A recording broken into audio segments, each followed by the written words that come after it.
Friends, welcome to your YouTube channel. आज की इस क्लास में हम सभी संख्या पद्धति मीन्स नंबर सिस्टम के इम्पॉर्टेंट क्वेश्चन जो पार्ट 1 से शेष रह गए हैं उसको पढ़ेंगे। पार्ट 2 में जो पार्ट 1 से शेष रह गया, पार्ट 1 के जो भी वीडियोस हैं आपने नहीं देखा है वो आपको नीचे डिस्क्रिप्शन बॉक्स में उसका लिंक मिल जाएगा जिससे आप लोग देख सकते हैं। ठीक है, तो चलिए स्टार्ट करते हैं। पार्ट 2 वीडियो में देखते हैं पहला क्वेश्चन क्या दिया हुआ है। तो पहला क्वेश्चन दिया हुआ है गुणनफल 2153 पर घात 167 की इकाई का अंक क्या होगा। ठीक है, 2153 की घात 167 है के इकाई में अंक क्या होगा, इकाई का अंक क्या आएगा। जैसे यहाँ इकाई का अंक 3 दिख रहा है 2153 में, तो इसका अगर 167 बार गुणा करें तो इकाई का अंक क्या आएगा ये आपको बताना। और ये क्वेश्चन आप देख रहे हैं पॉलिटेक्निक 2007 में पूछा हुआ है। तो ऐसे क्वेश्चंस को सॉल्व करने के लिए तो 2153 पर घात क्या है 167, तो ये जो आपका 167 है इसको हम लोग 4 से भाग देंगे। आप 4 से भाग देंगे तो इकाई का अंक आपका 3 है, तो अंकों की पुनरावृत्ति होती है। तो पीछे आपने पढ़ा हुआ है अंकों की पुनरावृत्ति कब होती है, घात 4 के बाद इकाई के संक्षिप्त सारणी में आपने देखा है।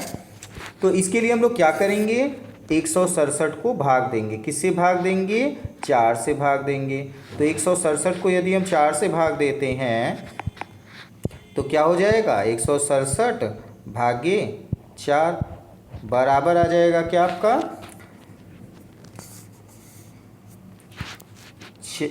4 गुणे 41 प्लस 3, यानी 41 बार में विभाजित हो जाएगा और शेषफल आपका क्या बचेगा 3। जब इसको आप भाग देंगे 167 को 4 से भाग देंगे तो यह आ जाएगा 4 गुणे 41 प्लस 3। ठीक है, तो अब हमारा क्या आ रहा है, 4 से पुनरावृत्ति होती यानी 41 घात खत्म, बचा 3। तो ये 3 घात किस पर आएगा, इकाई का अंक कौन है, इकाई का अंक है 3, तो 3 की घात 3, 3 की घात 3 का गुणा करें 3 त्रिक 9 त्रिक 27, क्या आएगा 27। ठीक है, तो इकाई के अंक में क्या आ गया 7, इकाई का अंक आपका 27, ये आपका इकाई का अंक हो गया 7। तो कौन सा ऑप्शन सही है, ऑप्शन बी आपका राइट आंसर है। इकाई का अंक क्या आएगा 7। जब भी ऐसे इकाई के अंकों की बात करें तो संक्षिप्त सारणी में आपको बताया गया है कि 4 अंकों के बाद 4 बार गुणा के बाद उसके अंकों की पुनरावृत्ति होती है। तो घात के इकाई के अंकों को, घात को हम लोग क्या करेंगे 4 से भाग देंगे और शेषफल देखेंगे। शेषफल मेरा जो भी आपकी संख्या है उसकी इकाई के अंक पर लिख देंगे। ठीक है, तो जो आपका गुणा करने पर आएगा वही आपकी इकाई की घात होगा। ठीक है, तो इस तरीके से इकाई का अंक क्या है 7। चलिए अगला प्रश्न देखते हैं, प्रश्न संख्या 2 कैसे करना है। तो प्रश्न संख्या 2 दिया हुआ है, एक संख्या, ठीक है, यक्ष से भाग देने पर, संख्या क्या है नहीं मालूम है, यक्ष से भाग देने पर 8 शेष बचता है। ठीक, और जब इस संख्या की 1/3, इस संख्या की 1/3 यहाँ लिखा हुआ है 1/3 को यक्ष से भाग दिया, यानी उसी संख्या की 1/3 को यक्ष से भाग दिया जाता है तो 29 शेष बचता है। ठीक है, तो 1000 से बड़ी यानी अधिक संख्या ऐसी न्यूनतम संख्या कौन सी है, यानी यहाँ पर आप देख रहे हैं सारी संख्या 1000 से बड़ी हैं, लेकिन इन दोनों में न्यूनतम ऐसी कौन सी संख्या है वो हमें बताना है। जो यक्ष से भाग देने पर 8 बचता है और 1/3 से भाग देने पर, 1/3 को यक्ष से भाग देने पर क्या बचता है 29 बचता है। ठीक है, तो ऐसे क्वेश्चंस को करने के लिए हम लोग को क्या करना पड़ेगा, सबसे पहले शेषफल दिया हुआ है तो शेषफल को हम लोग संख्या से घटा देते हैं। और उससे पहले क्या करेंगे, संख्या 3 से भी विभाजित हो रही है तो 3 से विभाजित होने वाली कौन कौन सी संख्याएं हैं उसको हम लोग ज्ञात कर लेते हैं। तो 3 से विभाजित होने वाली संख्या, विभाज्यता का नियम, अंकों का योग 3 से विभाज्य है तो संख्या 3 से विभाजित होगी। तो आप देख रहे हैं संख्या ऑप्शन सी और ऑप्शन डी जो है 3 से विभाज्य संख्या है। 2 संख्या मिल गई, नहीं तो आपका यहीं पर आंसर आ जाता। ठीक है, तो तो दो संख्याएं, इसलिए हम लोग को और आगे करना पड़ेगा। अगर एक ही संख्या 3 से विभाज्य होती तो आंसर आ चुका है, पूरा नहीं करना पड़ता। अब ये देखिए कैसे करना है। तो सबसे पहला शेषफल दिया है, तो शेषफल को हम लोग 1083 को 8 से घटा देते हैं। भाग संख्या को भाग देने पर 8 शेष बचता है, तो 8 से हम लोग क्या करते हैं, घटाते हैं। तो 1083 यानी 1083 माइनस 8 कितना बचेगा, 1075 यानी 1075। ठीक है, ये हो गया। दूसरी संख्या कौन सी है, 1083 में शेषफल क्या आ रहा है, इसी संख्या के 1/3। तो 1/3 हम कर देंगे 1083/3, क्योंकि 3 से भाग देने पर क्या शेषफल बच रहा है, 29 बच रहा है। ठीक है, तो पहले भाग देते हैं और भाग देने पर क्या आएगा, 361 माइनस 29 कर देंगे तो क्या आ जाएगा, 332। ठीक है, ये आ गया। अब आपका ऑप्शन क्या आया, 1075 आया और 332 आया। 1075 और 332 में ऐसी कोई संख्या है जो एक दूसरे को विभाजित कर दे, यानी इसमें कोई भाज्य संख्या मिल रही नहीं, तो ये दोनों एक दूसरे से विभाजित नहीं हो रही हैं, किसी भी संख्या से विभाजित नहीं हो रहा है। तो अगले प्रश्न के हिस्से को हम लोग हल करते हैं। तो अगला क्या दिया हुआ है, 1035। तो 1035 को भी हम लोग घटा देते हैं 8 से। तो 1035 माइनस 8 घटा देंगे तो क्या बचेगा, 1027।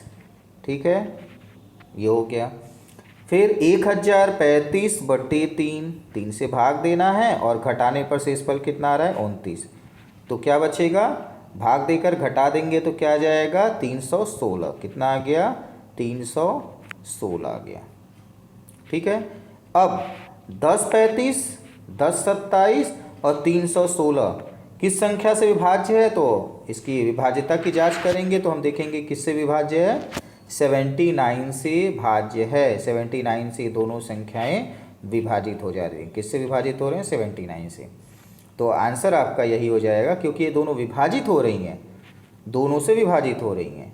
ठीक है, 79, इसलिए 1035 यानी 1035 आपका जो प्रश्न है वो आपका क्या होगा, इसका आंसर होगा जो संख्या को भाग देने पर या तो 8 शेष बचता है या उसके तीसरे हिस्से को भाग देने पर 29 शेष बचता है। ठीक है, तो ऑप्शन कौन सा है, ऑप्शन डी इसका राइट आंसर। इसी तरीके से आप लोग को जब भी शेषफल देगा तो आप लोग विभाज्यता के नियम से जांच कर लेंगे और तुरंत आपका आंसर क्लियर हो जाएगा।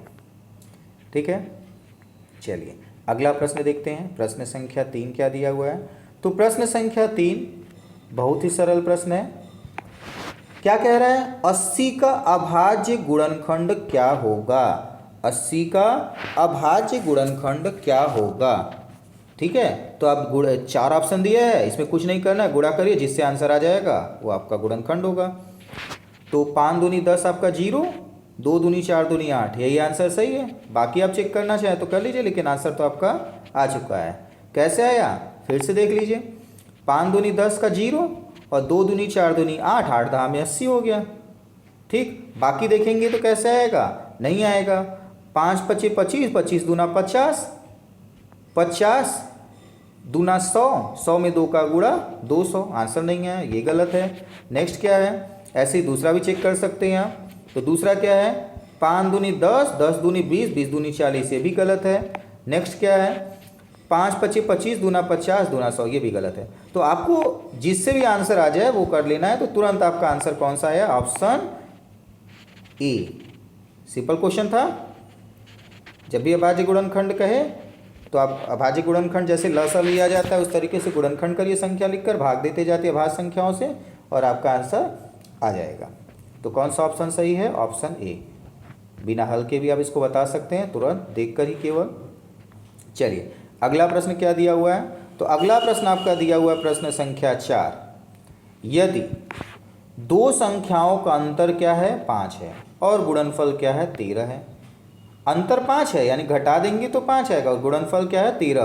तो उनके वर्गों का योग क्या होगा, वर्गों का योग क्या होगा आपको बताना है। और ये आप देख रहे हैं पॉलिटेक्निक 2006 में पूछा हुआ है। ठीक है, ऐसे 2-3 प्रश्न हैं जो आपको जरा सा नंबर चेंज करके और नए नए तरीके से क्वेश्चंस पूछता रहता है, लेकिन क्वेश्चन लगाने का तरीका आपका यही रहेगा।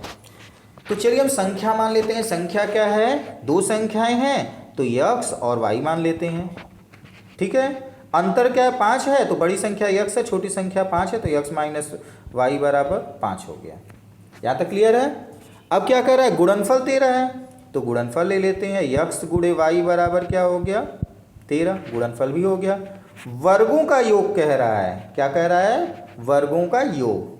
तो वर्गों का योग के लिए क्या हो जाएगा, x square plus Y square, ये आपसे पूछ रहा है। X square plus Y square बराबर क्या आएगा, आपसे ये पूछ रहा है। तो इसके लिए सीधा सा फार्मूला हम लोग लगाएंगे, एक्स माइनस वाई का होल स्क्वायर, क्योंकि एक्स माइनस वाई दिया हुआ है इसलिए इसको लगाएंगे। जब भी इसको ओपन करेंगे x square plus Y square आएगा, माइनस 2xy आएगा, माइनस 2xy अंदर से आएगा। तो इस माइनस 2xy आ रहा है और हम लोग प्लस 2xy कर दें तो आंसर क्या हो जाएगा, x square plus Y square आ जाएगा। तो हम लोग क्या करते हैं, प्लस 2x स्क्वायर, एक्स और वाई जोड़ देते हैं, और जब इसका ब्रैकेट ओपन करेंगे तो ये x प्लस वाई के होल स्क्वायर के बराबर आ जाएगा। ठीक है, अब बस क्या करना है, सीधा सा थोड़ा सा वैल्यू रखना है, आंसर आ जाएगा। तो चलिए वैल्यू रखते हैं। तो x माइनस वाई का होल स्क्वायर गिवन है, अभी आपने निकाला है। x माइनस वाई की वैल्यू 5 है, तो 5 का स्क्वायर 25 हो गया, प्लस लिखेंगे 2 लिखेंगे, एक्स वाई की वैल्यू कितना दिया, मल्टीप्लाई में 13 दिया हुआ, लिख दीजिए। तो 5 5 ज़ा 25 प्लस 13 2 ज़ा 26। ठीक है, 5 5 ज़ा 25 प्लस 26, एडिशन कर देंगे, क्या आ गया, 51 आ गया।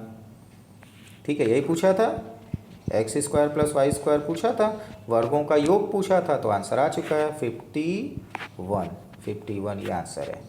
तो ऑप्शन कौन सा सही है, ऑप्शन नंबर सी आपका 51 राइट आंसर है। क्लियर है यहाँ तक। उम्मीद करते हैं आपको क्वेश्चन समझ में आ गया होगा। बहुत ही सिंपल क्वेश्चन, इस तरीके की क्वेश्चन आप लोग क्लास 10th में पढ़ा भी होगा।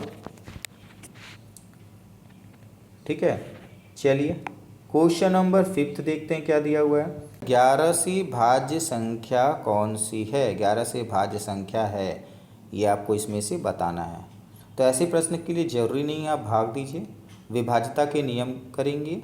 विभाज्यता का नियम 11 के लिए विभाज्यता का नियम क्या है, सम और विषम स्थान के अंकों का अंतर, सम और विषम स्थान के अंकों के योग का अंतर यदि 11 से भाज्य है तो पूरी की पूरी संख्या 11 से भाज्य होगी। तो पहला ऑप्शन आपका दिया है 179212। ठीक है, यानी 1,79,212, 1,79,212। तो हम लोग सम और विषम को जोड़ते हैं, तो कौन जुड़ेगा, जरा ध्यान से देखिएगा, ये 2 जुड़ेगा इस 2 के साथ, 2 2 4, 4 और 7 क्या हो गया, 11। ठीक है, इसी तरीके से बचे हुए अंकों को जोड़ लेंगे, 1 9 और 1, 9 1 10 और 1 11, ये भी 11 आया, सम और विषम दोनों 11 आया है। तो अंतर क्या आएगा, इसका अंतर आएगा 0। यदि अंतर 0 या 11 का मल्टीपल आता है, 11 का गुणक आता है, तो पूरी की पूरी संख्या विभाजित होगी। तो आपका ऑप्शन आ चुका है, 11 से विभाज्य संख्या कौन सी है ये। ठीक है, इसी तरीके से आप दूसरा जो ऑप्शन है इसको भी चेक करेंगे तो क्लियर हो जाएगा। चलिए दूसरा ऑप्शन भी चेक कर लेते हैं, जिससे आप लोग को डिविजिबिलिटी रूल्स के साथ साथ क्वेश्चन भी अच्छे से समझ में आ जाए। तो दूसरा क्वेश्चन क्या है, 1,79,221 है। तो इसको जोड़ेंगे तो कौन किसके साथ जुड़ेगा, 1 के साथ जुड़ेगा 2, 2 1 3, 3 और 7 कितना हुआ 10, कितना आया 10। फिर ये जुड़ेगा 2 और 9, कितना हुआ 2 9 11 और 1 12। तो 12 में से 10 घटाएंगे कितना आ जाएगा 2। तो 2 अगर आ रहा है तो यह संख्या किससे विभाजित होगी, 11 से विभाजित होगी, नहीं, 11 से तो विभाजित नहीं होगी। इसलिए ये आंसर कौन सा सही होगा हम लोग का, जो पहले ही हम लोग निकाल चुके हैं, ऑप्शन ए इसका राइट आंसर है। ये पूरी की पूरी संख्या 11 से विभाजित हो जाएगी। विभाजिता का नियम क्लियर हो गया होगा। चलिए नेक्स्ट क्वेश्चन नंबर 6 क्या दिया हुआ है।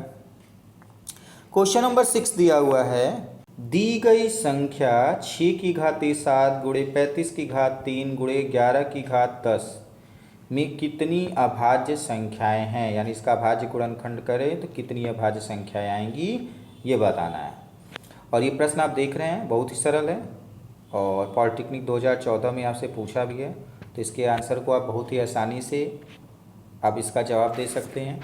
इसके लिए बस एक काम आपको करना है, सारी संख्याओं का भाज्य गुणनखंड करना है और घातों को जोड़ देना है। तो चलिए भाज्य गुणनखंड करते हैं। 6 की घात 7 है तो क्या हो जाएगा, 6 का गुणनखंड 2 होता है, गुणे में 3 होता है तो 2 की घात 7 आ जाएगा और 3 की घात भी 7 आ जाएगा।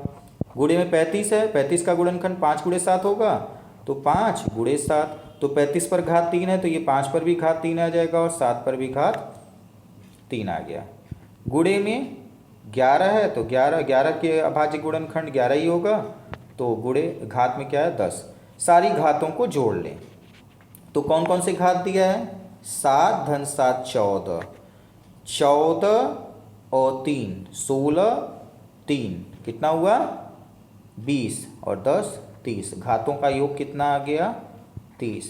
जैसे ही आपने घातों का योग किया आपको गुणनखंडों की संख्या मिल गई, तो कितनी घात आ गई 30 आया। तो गुणनखंड क्या हो गया, कितने अभाज्य गुणनखंड होंगे 30। तो कौन सा ऑप्शन सही है, तो आप देख रहे हैं ऑप्शन आपका कौन सा सही है, ऑप्शन नंबर बी 30 इसका आंसर राइट आंसर है। गुणनखंडों की अभाज्य गुणनखंडों की संख्या कितनी हो गई 30। ठीक है, चलिए इसी तरीके से अगला प्रश्न देखते हैं। प्रश्न संख्या 7 क्या दिया हुआ है, तो प्रश्न संख्या 7 आपको दिया हुआ है 0, 3, 4, 5 और 8 से बनने वाली 5 अंकों की, कितने अंकों की 5 अंकों की बड़ी से बड़ी संख्या क्या है। तो जब भी बड़ी से बड़ी संख्या का पूछे तो आप घटते हुए क्रम में सबसे पहले संख्या लिख लीजिए, ठीक है। तथा छोटी से छोटी संख्या भी निकालना है और बड़ी से बड़ी संख्या, और उसका अंतर क्या होगा ये पूछ रहा। तो यहाँ पर जो दिया अंतर दिया है, तो सबसे पहले बड़ी संख्या लिखेंगे। बड़ी संख्या के लिए क्या करना पड़ेगा, सबसे बड़ा अंक फिर उससे छोटा फिर उससे छोटा फिर उससे छोटा। तो सबसे बड़ा है 8, फिर उससे छोटा है 5, फिर उससे छोटा है 4, उससे छोटा 3 और उससे छोटा 0। आपके 5 अंक पूरे हो गए, ठीक है। अगर 5 अंक न पूरे होते हैं तो बड़े अंक को हम लोग केवल रिपीट करते हैं। चलिए, तो छोटी से छोटी संख्या के लिए सबसे छोटा अंक, तो सबसे छोटा 0 होता है, लेकिन 0 पहले अंक पर लिखा नहीं जाता, तो उससे बड़ी संख्या 3 और उसके बाद हम लोग लिखेंगे 0। ये ध्यान दीजिएगा, पहले 0 मत लिखिएगा कि बड़ी संख्या के लिए सर ने बड़ा बताया था तो छोटी संख्या के लिए सबसे पहले आप छोटा वाला, ऐसा कुछ नहीं है।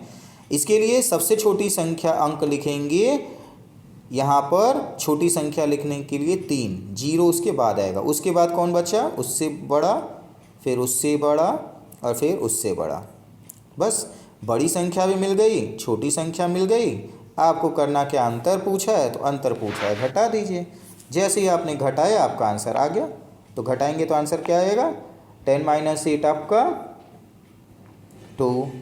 सभी में ऑप्शन 2 है तो थोड़ा सा और आगे बढ़ जाइए। 3 आपका 1 यहाँ पर बोरो दे दिया है तो रिमेनिंग आपका क्या है 2।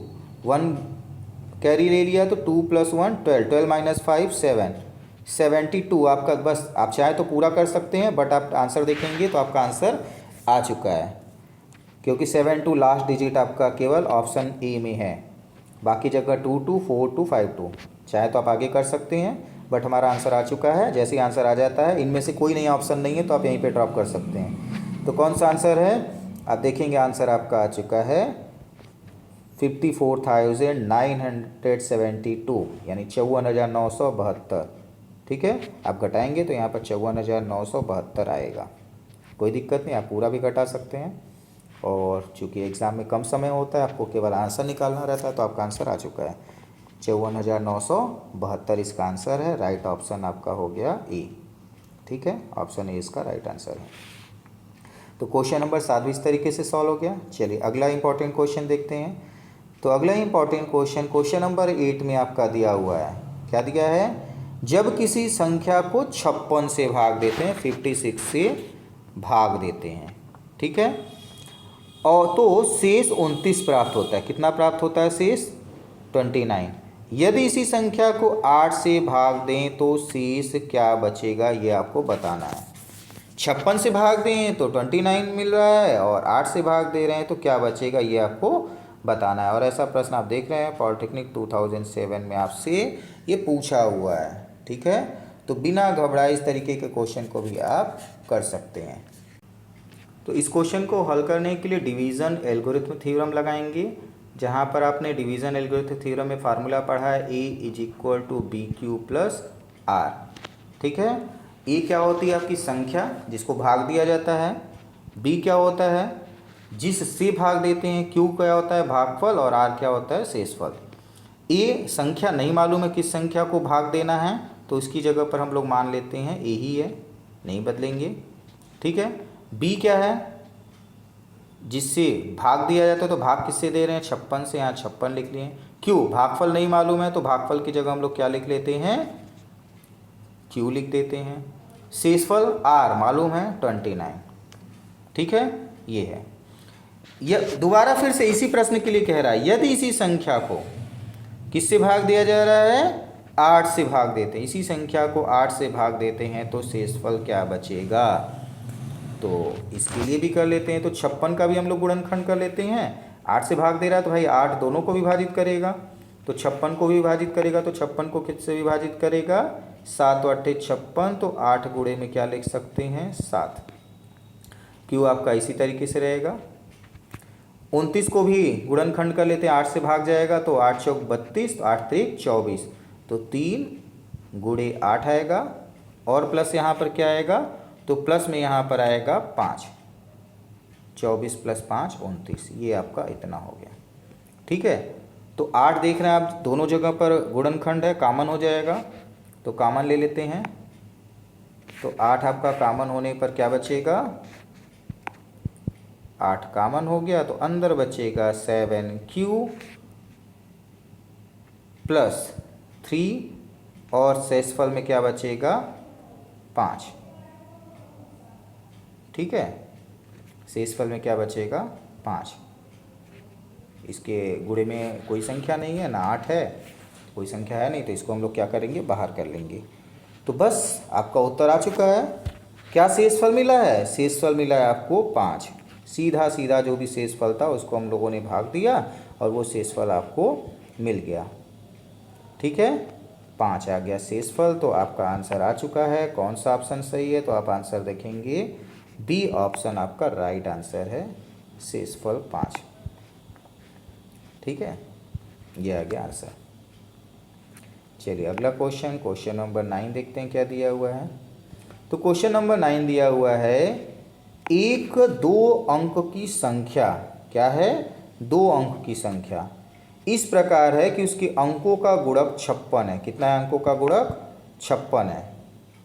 ठीक है, गुणा करने पर क्या मिल जाता है 56, अंकों का गुणा यानी इकाई और दहाई का गुणा 56 हो जाता है। जब संख्या में से 9 घटाया जाता है तो अंकों के स्थान में व्यतिहार हो जाता है। कैसा हो जाता है व्यतिहार हो जाता है, अर्थात ये आपस में स्थान क्या करते हैं बदल देते हैं। ठीक है, स्थान घटाने पर क्या हो जाता है बदल जाता है। तो चलिए इसको हल करते हैं। तो 2 अंकों की संख्या में यदि इकाई का अंक हम लोग यक्स मान लें, क्या मानते हैं इकाई का अंक यक्स, दहाई का अंक वाई, या दहाई का अंक यक्स, तो चलिए दहाई का अंक क्या हो गया यक्स, तो संख्या क्या हो जाएगी, संख्या आपकी हो जाएगी दहाई गुणे 10 प्लस इकाई, ये आपको सूत्र बताया गया 10 गुणे दहाई प्लस इकाई बराबर संख्या। ठीक है, तो ये क्या हो गया संख्या हो गया। इसके बाद क्या करेंगे, अंकों का योग दिया है नहीं दिया है, अंकों का गुणनफल हाँ दिया है, तो अंकों का गुणनफल क्या हो गया यक्स गुणे वाई बराबर 56, ये हो गया। दूसरा क्या कह रहा है, यदि संख्या में से 9 को क्या कर देते हैं घटा देते हैं, तो संख्या आपका 10x प्लस वाई था, इसमें से हम लोग क्या करते हैं 9 घटा देते हैं, तो क्या हो जाता है अंकों के स्थान यानी प्रतिहार, अंकों के स्थान क्या हो जाते हैं आपस में बदल जाते हैं। क्या कहा है, जब संख्या में से 9 घटाया जाता है तो अंकों के स्थान में व्यतिहार हो जाता है, यानी अंकों के स्थान आपस में बदल जाते हैं। तो संख्या क्या थी 10x प्लस वाई, ठीक है, अंकों का स्थान बदल रहा है तो अंकों का स्थान बदल देंगे। 10x माइनस वाई बराबर 9 और -9 बराबर अंकों का स्थान बदल गया तो हो जाएगा 10y माइनस x। अंकों के स्थान बदल गए। अब इसको बस सरल करना है, आपका आंसर आ जाएगा। तो चलिए सरल करते हैं। तो सरल करने के लिए क्या करना है, इन दोनों को सरल करेंगे। 10x और आपका -x हो जाएगा कितना, 9x, ठीक है, प्लस y और -10y आपका इधर आने पर -10y हो जाएगा तो कितना बचा, -9y इज इक्वल टू 9। तो अब क्या आएगा, 9 कामन, 9 का कट गया तो क्या बचा आपका, x minus y is equal to 1। x minus y is equal to क्या हो गया, 1। x माइनस वाई पता है, x प्लस वाई निकाल लेते हैं। तो अभी आप लोग इसके पहले वाले में फार्मूला पढ़ा है ना, माइनस से प्लस बताए थे। तो सीधा सीधा क्या हो जाएगा, x प्लस वाई का whole square, x plus y का होल स्क्वायर, ठीक। तो x प्लस वाई का होल स्क्वायर बराबर फार्मूला क्या होता है, x माइनस वाई का whole square plus 4xy। X y की वैल्यू पता भी, एक्स माइनस वाई की वैल्यू भी पता है, रख देते हैं। एक्स माइनस वाई की वैल्यू कितनी आई है, 1। तो 1 का स्क्वायर क्या हो जाएगा, 1, प्लस की प्लेस पर प्लस, 4 के प्लेस पर 4, और एक्स वाई की वैल्यू कितनी निकाले हो, तो एक्स वाई की वैल्यू 56 दिया हुआ है तो 56। तो 56 का 4 से मल्टीप्लाई प्लस 1 कितना हो जाएगा, 50 चौका 200 और 6 चौके 24 1 25, 225 कितना हो गया, 225 हो गया। तो 225 x प्लस वाई का होल स्क्वायर है तो इसका वर्गमूल निकलेगा तो x प्लस वाई बराबर कितना आ गया, x प्लस वाई बराबर आपका आ जाएगा x प्लस वाई बराबर वर्गमूल 25, 225 का 15 आ गया, ठीक है। यहाँ तक क्लियर हो गया होगा, x plus y is equal to 15। x plus y की वैल्यू पता है और आपको ऊपर 10x plus y is equal to आपका संख्या है, x माइनस वाई पता है, x प्लस वाई दोनों पता चल गया, x प्लस वाई भी पता है और x minus y is equal to 1 और x plus y is equal to 15, ठीक है। दोनों समीकरणों को हम लोग क्या करते हैं, सरल करते हैं। तो y cancel, 2x is equal to 16, तो x इज इक्वल टू क्या हो जाएगा, 16/2, तो x इज इक्वल टू क्या आ जाएगा, 8, ठीक है। तो x की वैल्यू उठाकर हम लोग पहले इक्वेशन में रख देते हैं यहाँ पे। तो y की वैल्यू क्या आ जाएगी, 8, y आपका इधर हो गया, 8 प्लस 1, 8 माइनस 1 7 हो जाएगा, ठीक है। क्या हो जाएगा, 7, 8 माइनस 1 इज इक्वल टू 7 आ जाएगा। तो x की वैल्यू 8, y की वैल्यू 7, आंसर आ चुका, बस आंसर आ गया है। अब देखिए अंकों का संख्या पूछा है तो संख्या निकाल लेंगे। संख्या के लिए अभी सूत्र पता है, 10x प्लस वाई। तो 10 के प्लेस पर हम लोग क्या लिखेंगे, 10, x के प्लेस पर 8 प्लस y के प्लेस पर 7, तो 10 8 80 और 7 87, 87 इसका आंसर आया। तो 87 आपके ऑप्शन में दिया हुआ है, बिल्कुल दिया हुआ है। तो कौन सा ऑप्शन सही है, 87, ऑप्शन सी आपका राइट आंसर है, ठीक है। ये आपका राइट आंसर हो गया। कोई दिक्कत, उम्मीद करते हैं आपको ये क्वेश्चन भी अच्छे से समझ में आया होगा। चलिए देखते हैं अगला प्रश्न क्या दिया हुआ है। तो अगला प्रश्न आपका दिया हुआ है, कक्षा में, कोई कक्षा है में प्रथम पंक्ति में 45 छात्र और दूसरी पंक्ति में 41 छात्र खड़े हैं तथा तीसरी पंक्ति में 37 छात्र हैं। तो कह रहा है अंतिम पंक्ति में 5 छात्र हैं, ठीक है। कक्षा में पंक्तियों की संख्या क्या होगी आपको बताना, कितनी पंक्तियां ये आपको बताना है। क्या कहा, फिर से ध्यान दीजिएगा। पहली पंक्ति है जिसमें 45 छात्र खड़े हैं, दूसरी पंक्ति है जिसमें 41 छात्र खड़े हैं, तीसरी पंक्ति है जिसमें 37 छात्र खड़े हैं, चौथी पंक्ति इसी तरीके से आगे आता जाएगा और कह रहा है अंतिम पंक्ति है जिसमें 5 छात्र खड़े हैं। तो पंक्तियों की संख्या कुल कितनी है ये आपको बताना है। तो आपने समांतर श्रेणी पढ़ा है, ठीक है, उसी तरीके से हम लोग इसका फार्मूला इसमें लगाएंगे और इसको सॉल्व करेंगे। तो इसके लिए 45 और 41 का अंतर कितना है, आप पहले चेक कर लीजिए कि समांतर श्रेणी है या नहीं। तो 45 और 41 का अंतर कितना है, -4। 41 और 37 का अंतर आपका -4, यानी ये समांतर श्रेणी है, ये कन्फर्म हो गया। तो सार्वांतर आपका मिल गया D, ठीक है, D बराबर -4, ठीक है, D बराबर क्या हो गया, -4। ए आपका हो गया, ए आपका ये हो गया 45, यल होगा आपका 5। तो इसी फार्मूले को लगाएंगे तो यन की वैल्यू आ जाएगी। तो कैसे करेंगे, फार्मूला क्या है याद होगा, अंतिम पद L इज इक्वल टू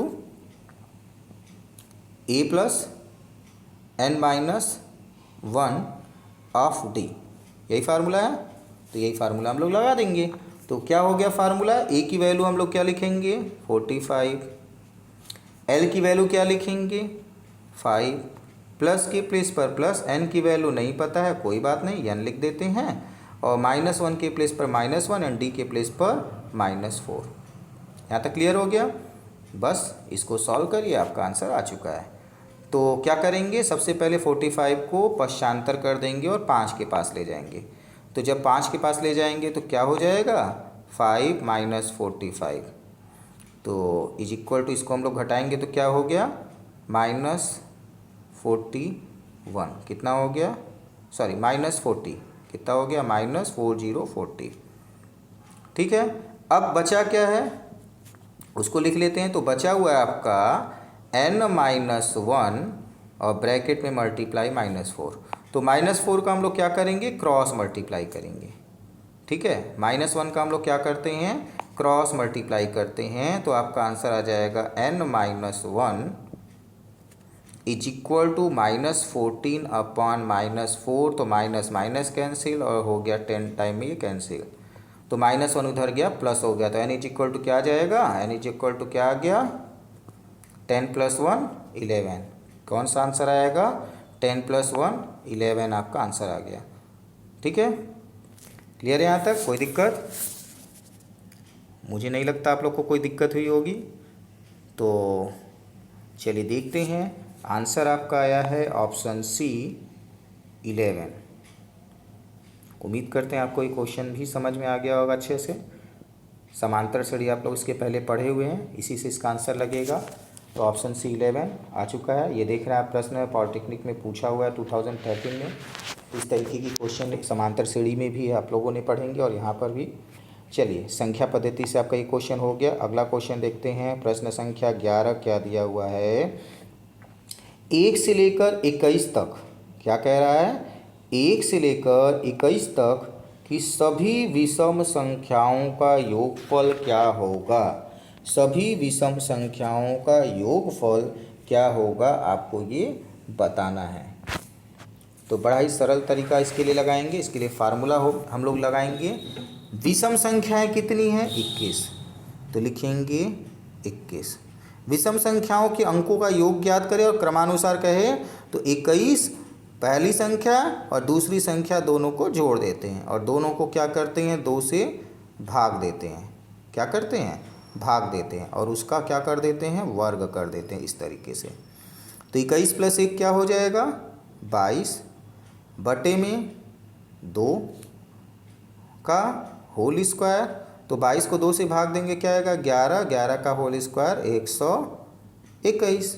तो 1 से लेकर 21 तक की संख्याओं को यदि हम जोड़ेंगे वो भी विषम संख्याओं को, तो क्या आ जाएगा आंसर 121। तो कौन सा ऑप्शन सही है, ऑप्शन आपका बी सही है। ठीक है, ऑप्शन बी आपका राइट आंसर है 121।